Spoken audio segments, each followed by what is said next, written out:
Hello, it's me again. Okay, tonight I've got a bit of a quick talk and then go through a couple of exercises. As we're all in lockdown, and we're going to be in lockdown for the foreseeable future, and we're going to be in social distancing for a while, it is more and more important to get these solar drills in if you want to keep fit, if you want to keep in control and keep the flow going with your sword. So a couple of things I would recommend. Now you have the time to learn all the techniques from ground up properly and slowly and accurately, so you don't make any mistakes, and when you go back to fighting somebody else you don't have to rush to get to these things. Now you've got time to really dissect the motions to find out what works best for you and why are things done the way they're done. Right, so I would recommend, since you don't have any enemy or any adversary to fight, and you're doing the single solo drills, you can do them. There's two options of solo drills. Number one, you can do solo drills to give you muscle memory, to give you dexterity, flexibility, and movability to stance, balance. And then there are solo exercises which give you the accuracy and the fluidity of motion you need to be any good and to make it look good at the end.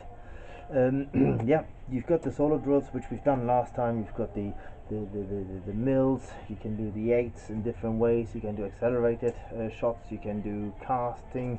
You can do the normal shots. You can do all these things which we did at the mini training Saturday once, and practice them until you go green and blue in your face. That's fine. But if you don't do any of these really slow, you can potentially start to make mistakes. And even as RTTs, we all start to fall into habits which we have to ever so often reevaluate and get out of the bad habits and further develop the good ones. So I show you a couple of eights with some explanations now. When we do the eights, we do them nice and slow now, instead of doing it really quick. Nice and slow. So nice and nothing fast, to make sure that we do exactly the motion you think about. Where's your stance, so you don't start to stand like this, you do that, but you have a nice solid stance in the middle. You've got a nice body and have your defensive leg, stretching your shield in front of you, forward, and then just lay the sword on after a nice cut, so you don't do any slaps or any insecure or inaccurate shots. Make them nice and solid. Then you can learn the 2 time shots.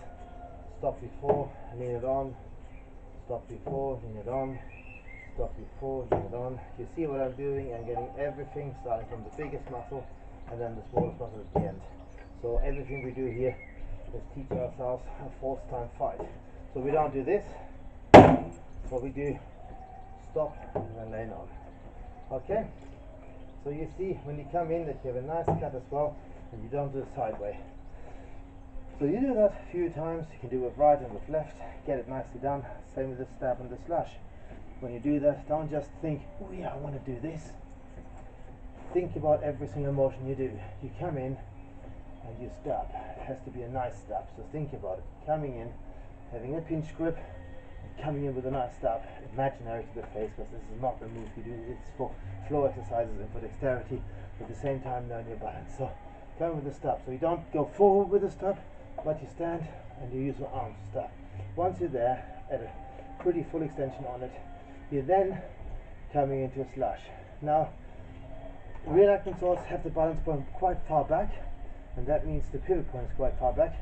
So if you're trying to actually move the sword around the pivot point, which is the most easiest way to do it, so you come with the stab and then you come around the pivot point, so the point on the top doesn't make a huge arc, it just makes a little arc because the top is going around. So see, I'm going around the pivot point now, and then you do the cut down. Okay, so you don't go there,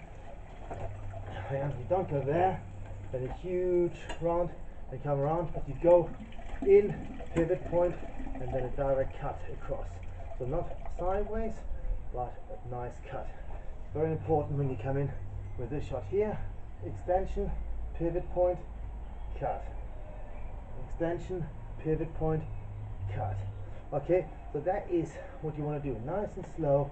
It's only when you have the point that you start to speed up, but only because you're comfortable and you're confident doing it, not because you want to be faster. The speed comes later on. It is irrelevant to learn the actual technique. Okay, and the more you do it, the better you get. So go back to the drawing board, and that's for everybody, including me.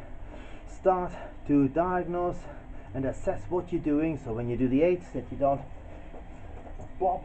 When you do that, use your core muscles in a good way, so you arrest yourself. That's nice motion, but don't go forward and do that unless you do the casting, in which case then you still only hip hinge because you're coming for that. Okay, so have a look at all those motions in very slow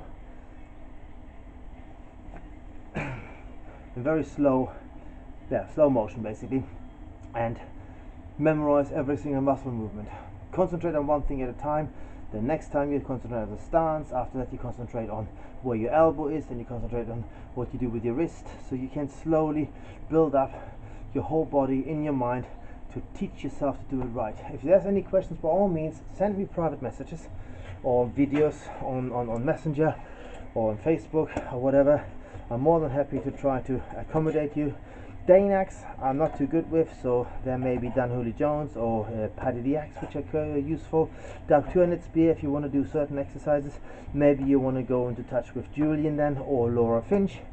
Advanced, you can either come to me or to Bob or John Finch, but do your little exercises. Any questions, don't hesitate to ask us, and send us the videos. And if it comes to it, there's always the option for a Messenger or for WhatsApp to do a video conference or video call, and then you can do a one-on-one training. I've been doing that with the Italians lately, with the Canadians, and it works an absolute treat. Okay, so stay safe, have fun, and happy learning.